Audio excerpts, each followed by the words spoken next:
Hello everyone, I welcome you all. In this video, we will see examples using properties of continuous time Fourier transform.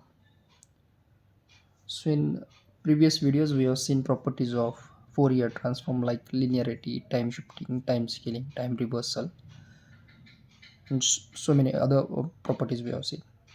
So by using that property, you can directly solve or find the Fourier transform. So let's take the first example as x of t is e raised to minus at multiplied with u of t. अब अगर इस वाले signal का हमें Fourier transform find करना है तो सबसे पहले तो हम स्टैंडर्ड फॉर्म में फोरियर ट्रांसफॉर्म डिटरमाइन करेंगे like x of t is equal to in general signal होता है e raise to minus eighty into u of t and we know the Fourier transform of this signal as e raise to minus eighty into u of t होता है 1 upon a plus j omega. Now this question we already solved. You can go and check the videos also. So this is a plus j omega. Now if I compare these two signal, what we did is this t is replaced with minus t.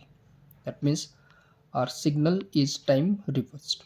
तो यहाँ पर हम use करेंगे time reversal property, जो कि statement हम यहाँ पर लिखेंगे using time reversal property. We have a statement as if x of t be any signal whose Fourier transform is x of j omega, then if I time reverse this signal, its Fourier transform becomes x of minus j omega. This is called the time reversal property.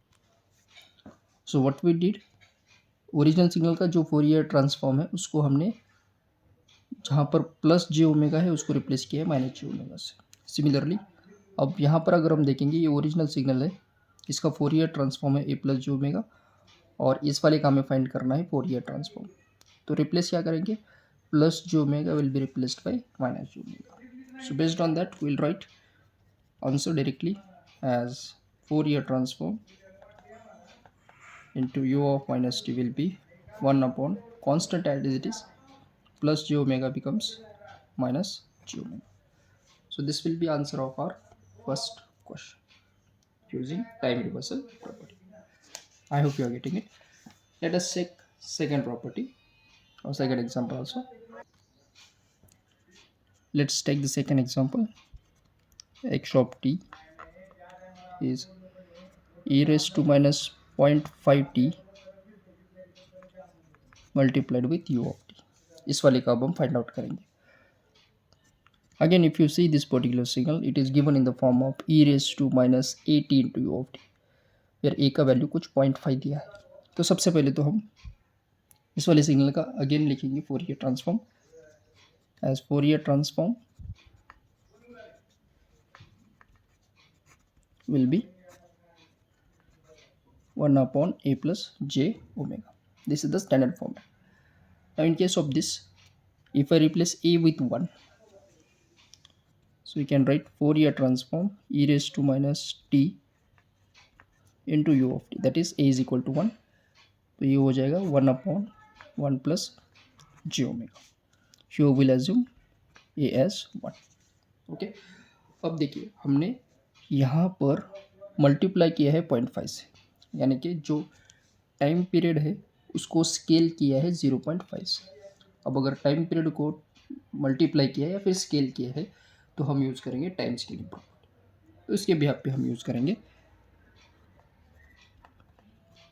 Using time scaling property. First will write it statement as usual. If the input signal is x of t whose Fourier transform is x of j omega, then if I time scale it by factor of beta, तो इसका Fourier transform आ जाएगा 1 upon mod beta x of j omega by beta. यानी कि जिस भी factor से हम time scale कर रहे हैं उस फैक्टर को हमें डिवाइड करना है. Clear. So based on that इस वाले को लिखेंगे e raised to minus 0.5t multiplied by u of t is equal to, अब देखिए यहाँ पर हम टाइम्स स्केल कर रहे हैं 0.5 से, तो जो भी फोरियर ट्रांसफॉर्म आया है उसको हम डिवाइड करेंगे 0.5 से। तो यहाँ पर ये हो जाएगा 1 डिवाइडेड बाई 0.5 इंटू दिस वाला term 1/1 plus j omega divided by 0.5। तो जे ओमेगा के टर्म को हमने 0.5 से डिवाइड किया। 1 डिवाइडेड बाई 0.5 तो 2 होता है, इंटू 1/1 प्लस 1 डिवाइडेड बाई 0.5 ने 2 होता है, तो ये हो जाएगा 2 जे ओमेगा। तो जो फाइनल आंसर है वो आ जाएगा 2 divided by 1 plus 2 J omega. So this will be our answer. Okay, so this is how we have determined the values of Fourier transform using. Now let us take the third example as x of t is equals to t into e raised to minus at multiplied with u of t. अब ये वाला जो question है ये many of the times university examinations में पूछा है। अब इस वाले क्वेश्चन को सॉल्व करने के लिए सबसे पहले तो हम देखेंगे कि हमारा स्टैंडर्ड सिग्नल कैसा दिया है। तो it is given e raise to minus 80 into u of t, ये तो क्लियर है। इसका फोरियर ट्रांसफॉर्म हमें पता है, तो हम यहाँ पर लिख सकते हैं Fourier transform of e raise to minus 80 into u of t is 1 divided by a plus j omega, ये तो हमें पता है। अब जो ओरिजिनल सिग्नल है उसको हमने टी से मल्टीप्लाई किया है, तो अगर हम इसको टी से मल्टीप्लाई करेंगे so we can recall a property called as differentiation in frequency domain property. It is differentiation in frequency domain property. So we can write using frequency differentiation property. And तो इसका statement है Fourier transform of t into x of t will be j d by d omega into x of J omega. It means अगर हम frequency domain में differentiate करते हैं with respect to omega, तो जो सिग्नल है उसको हम मल्टीप्लाई करेंगे टी से। This property also we of.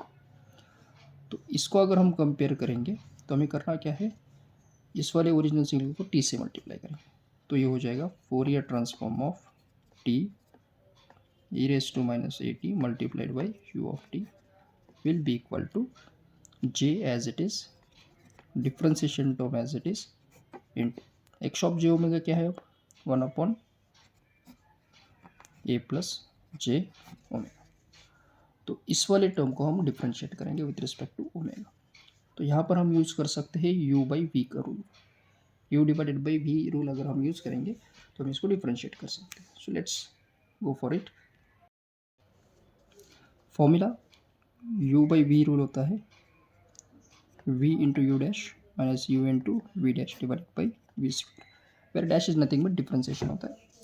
तो इस वाले टर्म को डिफ्रेंशिएट करेंगे तो ये आ जाएगा j into v is nothing but a plus j omega, 1 का डिफ्रेंशिएशन है 0 minus 1 into a plus j omega को डिफ्रेंशिएट करेंगे, ए का डिफ्रेंशिएशन 0 कॉन्स्टेंट है, जे ओमेगा का डिफ्रेंशिएशन ओमेगा के साथ आ जाएगा j divided by v square यानी a plus j omega square. Okay, तो ये हमें मिलेगा दिस विल बी 0, ये minus j square upon a plus j omega square. अब जे स्क्वायर का वैल्यू -1 होता है और ये माइनस माइनस प्लस हो जाएगा। That means our answer will be Fourier transform will be 1 upon a plus j omega square.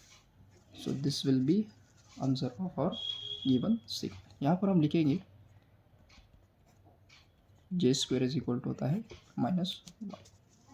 So this is our third question which we solved using differentiation in frequency domain property.